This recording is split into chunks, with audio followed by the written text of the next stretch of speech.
Thôi chẳng chui.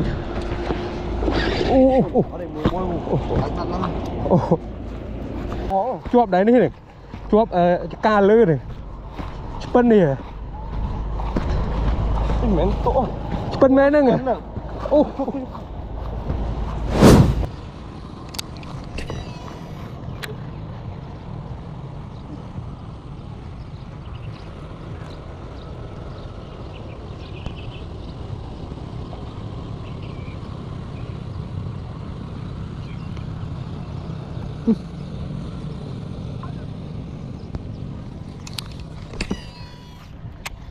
Lỗ tiếp này.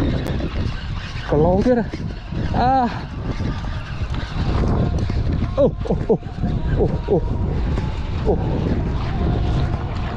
Thôi chẳng chui.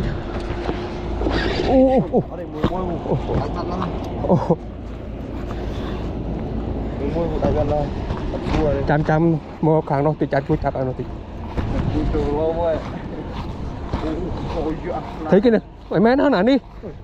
Rồi thấy chuột đấy này. Chuột ca lư này. Spin này. Spin mẹ nữa nè.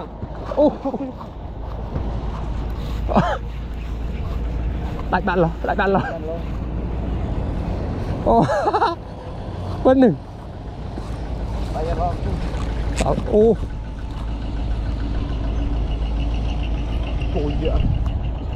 Spin.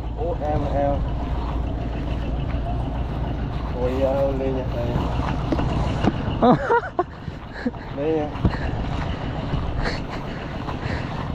Đây. Chặt đi. Rui chứ. Tôi mà Spin.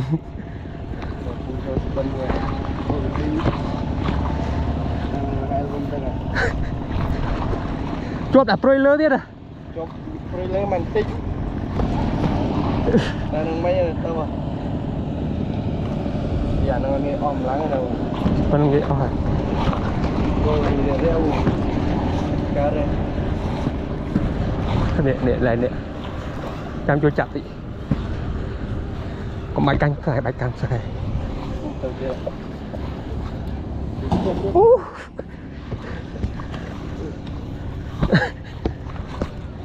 Mầm. Bài canh sai chăm chắc. Nè nhầm thòi chăm chắc.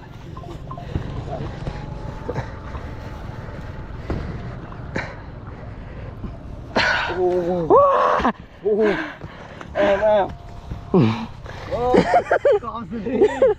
Con gì? Thằng đại cái rô vào. Nè để cho là lư. Mình Spin nữa nè. Ở chụp ra cái lỗ. Hey. What is that?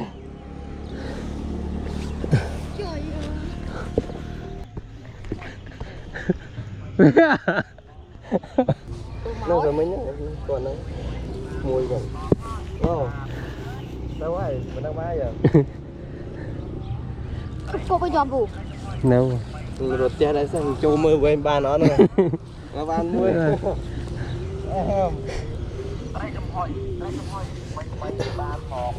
Đây, mình